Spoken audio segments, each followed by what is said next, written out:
Assalamualaikum teman-teman SBS semua. Selamat datang di channel ini. Akhir-akhir ini kita cukup disajikan berita-berita yang cukup prihatin, teman-teman.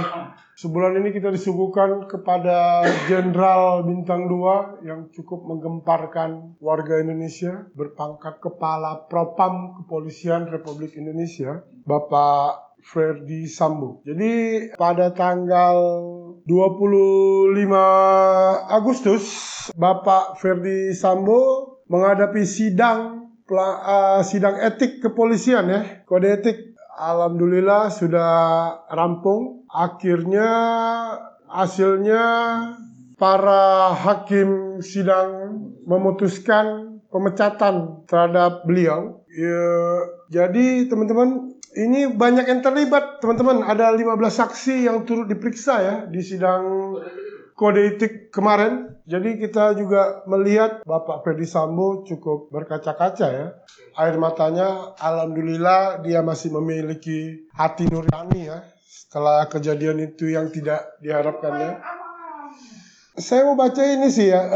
Kita baca bareng-bareng ya. 7 pelanggaran etik yang diputuskan sidang kode etik. Jadi kita percepat ya. Nggak ngerti juga sih. Mau baca sidang ini hasilnya ya. Berita. Jadi ada 7 poin ya. Ini pelan-pelan kita baca ya. Sidang kode etik Ferdy Sambo telah diputuskan. Dalam sidang etik, Sambo dinyatakan bahwa mantan Kadif Propam Polri itu dinyatakan telah melanggar kode etik Korps Bayangkara. Wow. Seram ya. Terbukti secara sah dan meyakinkan melanggar, kata Komjen Ahmad Doviri selaku pimpinan sidang melalui tayangan TV Polri ya, Jumat tanggal 26 bulan 8 2022. Ada 7 aturan dalam PP nomor 1 tahun 2003 tentang pemberhentian anggota Polri dan pasal nomor 7 2022 tentang kode etik dan Komisi Kode Etik Polri yang menjadi dasar Majelis Etik menjatuhkan 2 sanksi tersebut terhadap Sambo. Berikut aturannya. 1. Pasal 13 ayat 1 PP nomor 1 tahun 2003 junto pasal 5 ayat 1 huruf B Perpol nomor 7 tahun 22. Gak ada sih isinya ya. Gak ada isinya teman-teman. Jadi mau kita bahas juga satu-satu juga gimana ya. Ya buat teman-teman lah, para bes-bes yang mungkin lebih mengerti ya ayat-ayat ini. Berarti tujuannya salah berarti? Salah ya? 7 kode etik kan tujuhnya? Ada satu.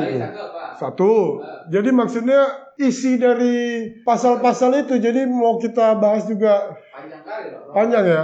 2. Pasal 3. Apa? Pasalnya aja. Pasal-pasal ini. Jadi pasal 13 ayat PP nomor 1 tahun 2003 junto pasal 8 huruf C Perpol nomor 7 tahun. Jadi dia kurang lebih masih di pasal 13 ayat 1.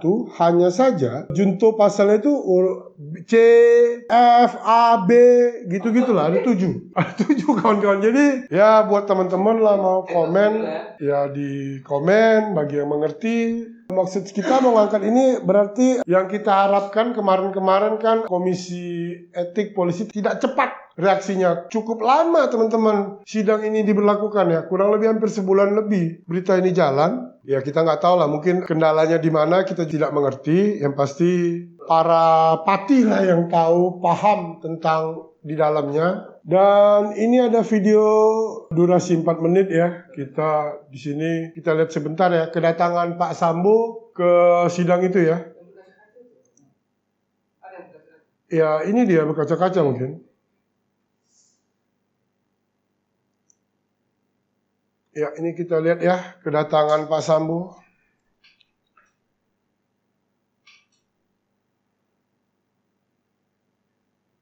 Beliau masih menggunakan pakaian lengkap, hanya ya pakaian lengkap lah, namanya kode etik kan nggak mungkin beliau datang dengan baju ala sipil ya, karena beliau masih pada saat sebelum sidang ini dia masih statusnya masih anggota Polri ya teman-teman. Masih ya, hanya saja kan dia masih kedudukannya masih anggota Polri. Berpangkat belum. Jadi berita isi surat permintaan maaf Sambo. Ini dia teman-teman. Kita harus seimbang ya. Selama ini kan kebanyakan berita diliput hanya berbagai pihak yang memberi berita, kita belum dapat dari pengakuannya Pak Sambo langsung. Jadi ini termasuk berita hot teman-teman. Hot. Agak hot memang, hanya saja di studio kita alhamdulillah dingin. Jadi tidak sepanas berita yang beredar di publik. Oke, ini kita saksikan sama-sama teman-teman. Jadi alhamdulillah ya teman-teman, kita lihat Pak Sambo masih dengan gagah dan sehat menghadapi sidang ini.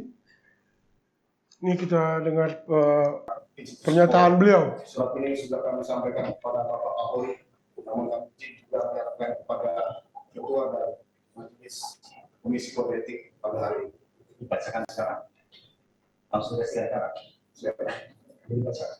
Siapa? Sampai langsung. Siapa? Silakan.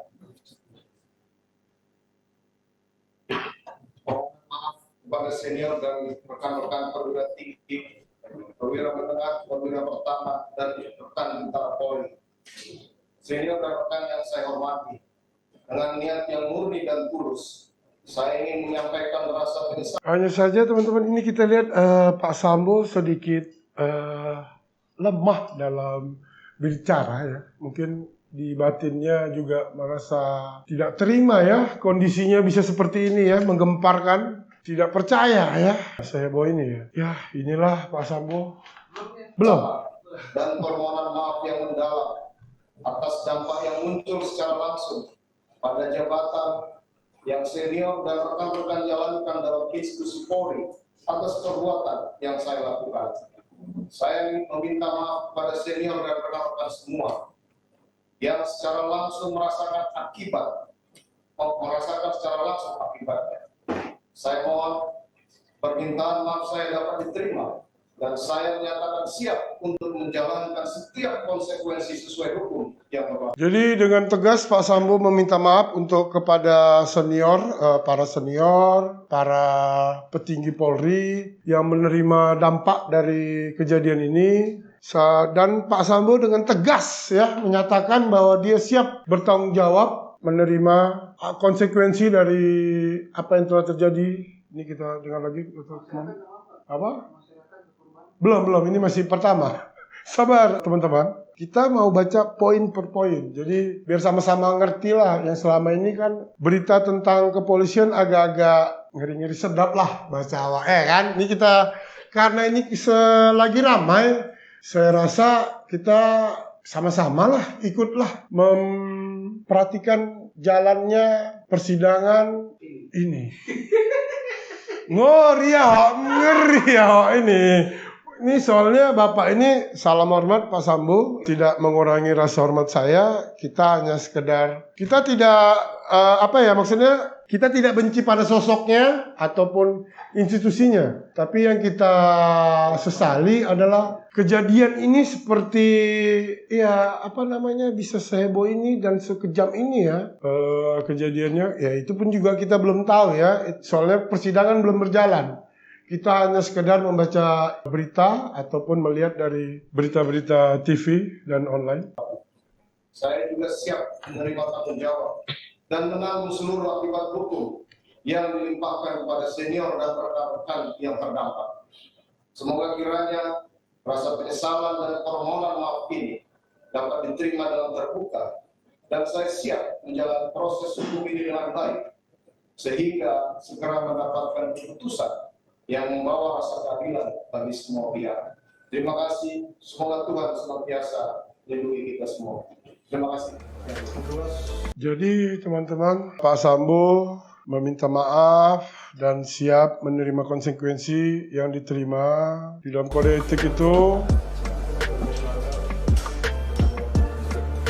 Jadi dalam sidang ini pemecatan Sambo ada 7 pelanggaran etik yang sudah kita baca di atas, teman-teman.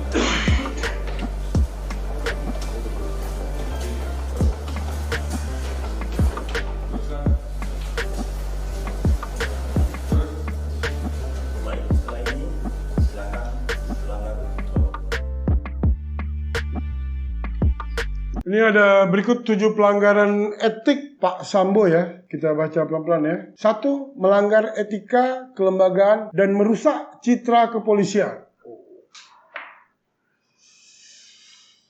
Apa ya mau kita komen ya? Ya jelas dia melanggar etika, merusak citra kepolisian yang kemarin kata Pak Kapolri turun drastis 28% sebelum Pak Sambo ditahan. Setelah Pak Sambo ditangkap dan melakukan pengakuan merasa bersalah, langsung kata Kapolri melonjak naik 50% menjadi 78%. Wow, cukup tinggi ya teman-teman. Ini kedua, melanggar etika kepribadian yang jujur dan bertanggung jawab. Wow, kepribadian jujur. Itu kayaknya bukan Pak Sambo aja lah nggak jujur kalau dari berita itu ya teman-teman ya. Itu udah seperti, ya kita juga nggak tahu ya teman-teman, kemarin waktu itu Bapak Kapolda Metro Jaya mengungkapkan, ya kita nggak tahu mungkin Pak Metro Jaya setingkatan ya menerima berita mungkin dari sebelah pihak dari Pak Sambo, kita juga nggak ngerti ya. Mudah-mudahan Bapak Imam Kapolda Metro Jaya, Pak Fadli ya, bukan Pak Imam ya, tidak ikutlah dalam kebohongan ya kemarin berita-beritanya. Ketiga, tidak menghormati dan tidak mentaati norma hukum yang berlaku. Oh iya, ya namanya ada pembunuhan ya, nggak mungkin dia, kalau dia tidak membunuh mungkin dia menaati norma hukum, ini kan tidak ya. 4. Membuat pemufakatan pelanggaran Komisi Kode Etik Polri, disingkat KEPP, dan pelanggaran tindak pidana sesuai. 5. Terbukti melanggar larangan memberikan perintah bawaannya bertentangan dengan norma hukum, agama, dan kesusilaan. Itu mungkin karena kebanyakan itu yang terlibat ya, yang dipanggil kemarin. 6. Terkait wewenang yang dijabat, Sambo tetapi tidak menjalankan secara bertanggung jawab. Ya mungkin karena Pak Sambo melakukan kewenangan itu salah ya, kejahatan ya. Melanggar etik larangan tindakan kekerasan, berperilaku kasar dan tidak patut. Ya. Jadi inilah hasil 7 pelanggaran etiknya Pak Sambo ya teman-teman. Ya alhamdulillah sidang itu berjalan dengan lancar teman-teman. Semoga kita cukuplah ya memberi kepercayaan kembali ya kepada institusi Polri agar bersih-bersihnya itu betul-betul clear, tuntas ke seluruh Indonesia. Bravo Polri, bravo kepada Bapak Kapolri. Semoga Polri jaya, masyarakat Indonesia tentram. Oke, salam sehat sejahtera teman-teman. Semoga kita sehat-sehat. Indonesia jaya. Salam merdeka.